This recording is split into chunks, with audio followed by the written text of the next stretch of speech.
Black ম্যাজিকের সাথে ক্যান্সারের একটা যোগসূত্রের কথা অনেক অভিজ্ঞ এবং নির্ভরযোগ্য রাকিদের কাছ থেকে আমি শুনেছি। তারা তাদের অভিজ্ঞতার কথা বলেছে যে ক্যান্সারের মতো দুরারোগ্য ব্যাধি এর সাথে ব্ল্যাক ম্যাজিকের কানেকশন অনেক বেশি।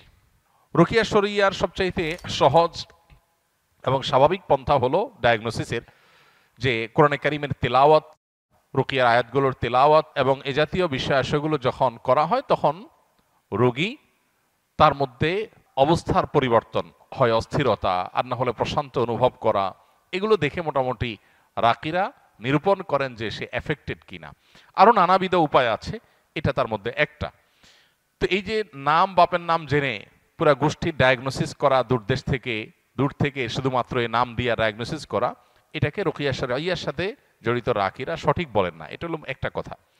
দ্বিতীয় কথা হলো যে আমরা আত্মরক্ষা কিভাবে করতে পারবো। আসুন্নাহ ফাউন্ডেশন থেকে ইনশাআল্লাহ আগামী সপ্তাহের মধ্যেই আশা করছি আমরা একটা লিফলেট আমরা প্রকাশ করব, যেটা আসুন্নাহ ফাউন্ডেশন অফিস থেকে সংগ্রহ করা যাবে বা অনলাইন থেকে আমাদের ওয়েবসাইটগুলো থেকে ডাউনলোড করে নামিয়ে নেওয়া যাবে। কেউ চাইলে ফ্রি সংগ্রহ করে বিতরণও করতে পারবে ইনশাআল্লাহ। সেখানে আমরা জিন, জাদু ইত্যাদিতে আক্রান্ত মানুষদের সিমটমগুলো কি থাকে সাধারণত সেগুলোকে আমরা একত্র করে দিয়েছি এবং সেখানে ব্ল্যাক ম্যাজিক এবং দুষ্ট জিন, বদনজর এগুলোর আক্রমণ থেকে, এগুলোর উপদ্রব থেকে নিজেদেরকে সেফ বা নিরাপদ রাখার উপায় কি, কোরআন হাদিসের আলোকে অনেকগুলো গাইডলাইন সেখানে দেওয়া আছে। এগুলো আমরা মেনে চললে আশা করা যায় আল্লাহ তাআলা আমাদেরকে হেফাজত করবেন। এর ভিতরে মোস্ট কমন হলো সকাল সন্ধ্যার দোয়া এবং জিকির, এটা যাতে কোনো অবস্থাতে মিস না হয়। বিশেষ করে সকাল সন্ধ্যা দোয়া জিকিরের মধ্যে রক্ষা কবচ যে দোয়া জিকিরগুলো আছে এগুলো কিন্তু খুবই গুরুত্বপূর্ণ। তিনকুল, বিসমিল্লাহিল্লাযী লা ইয়াদুররু মা ইসমিহি, তারপরে আপনার হাসবিয়াল্লাহু লা ইলাহা ইল্লাহু, আয়াতুল কুরসি, এই রক্ষা কবচ আমলগুলো বিশেষভাবে পালনীয় সকাল সন্ধ্যায়। এটা যদি নিয়মিত কেউ করে আল্লাহ তাআলা তাকে হেফাজত রাখবেন। সুন্নাহসম্মত রোজাগুলোর বৃহস্পতিবার, বিশেষ করে চাঁদের 13, 14, 15 ব্ল্যাক ম্যাজিক থেকে বাঁচার জন্য এই 3 দিনের রোজা খুবই গুরুত্বপূর্ণ। রোজা এখন ডাক্তাররাও রাখতে বলে, স্বাস্থ্যের জন্য ভালো।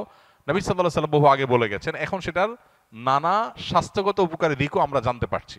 অতএব আইয়াম বীজের রোজাগুলো রাখলেও সেহের ইত্যাদি থেকে, ব্ল্যাক ম্যাজিক ইত্যাদি থেকে আল্লাহ তাআলা হেফাজত রাখবেন। তৃতীয়ত, বাসা বাড়িতে কোরআনে কারিমের তেলাওয়াত, এটার পরিমাণ আমাদের বাড়ানো দরকার। আমরা অনেকেই আছি বাসা বাড়িতে কোরআন তেলাওয়াত করি না, মোবাইলে ইউটিউবে সারাদিন আমরা এই ভিডিও সে ভিডিও দেখি, সেগুলোতে ব্যাকগ্রাউন্ডে মিউজিক বাজে, আমাদের খবরও নাই। যে বাসায় মিউজিক বাজবে সে বাসায় শয়তান আসবে, মানুষ এফেক্টেড হবে, নানাভাবে আক্রান্ত হবে, এটা খুব স্বাভাবিক। এই জন্য ওই পথগুলো বন্ধ করতে হবে। আর এই দিকে এসে কোরআনে কারিমের তেলাওয়াত বাড়াতে হবে। শুধু তেলাওয়াত না, সরবে তেলাওয়াত, উচ্চস্বরে তেলাওয়াত।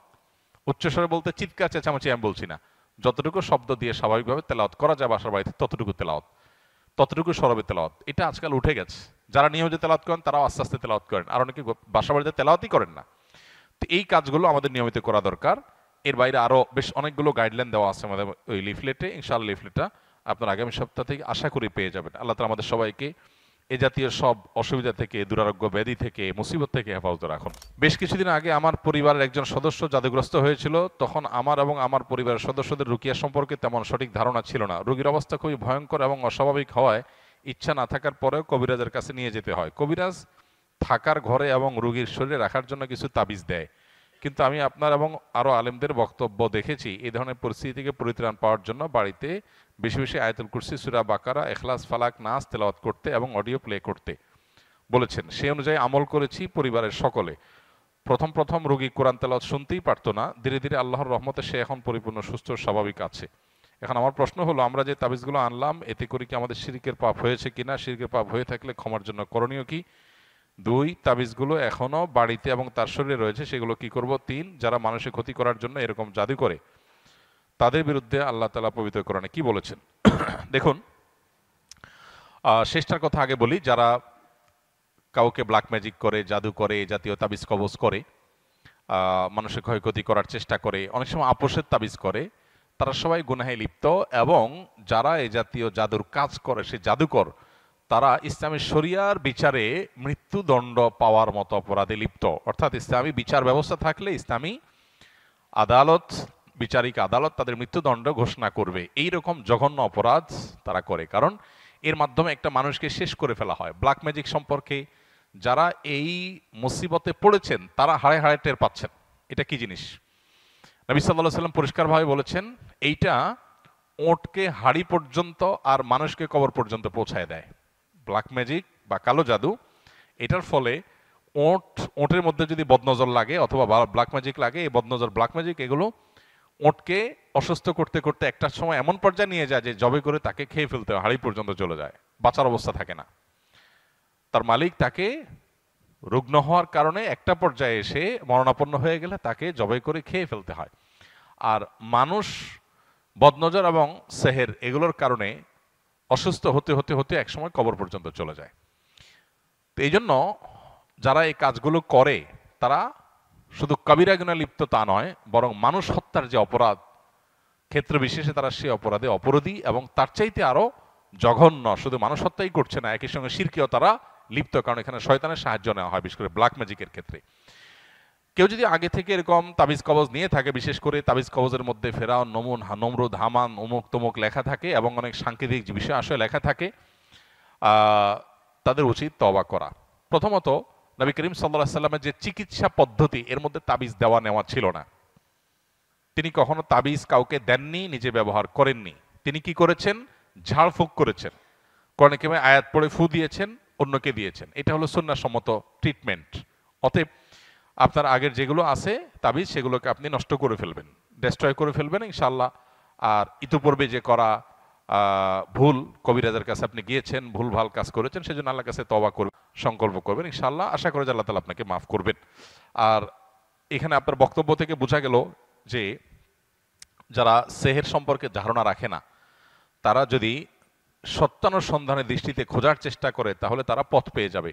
কোরআনে কারিমের তেলাওয়াত করা হলে কিভাবে একজন ব্ল্যাক ম্যাজিকের রোগী ধীরে ধীরে সুস্থ হয়ে ওঠে এবং অস্বাভাবিক পরিবর্তন তার মধ্যে আসে, এটা কোরআনের একটা মুজিজা, অলৌকিকত্ব। মাশাআল্লাহ, এই অলৌকিকত্ব কেউ দেখতে চাইলে তিনি ব্ল্যাক ম্যাজিকের রোগীর উপরে কোরআনের প্রভাব দেখতে পারেন।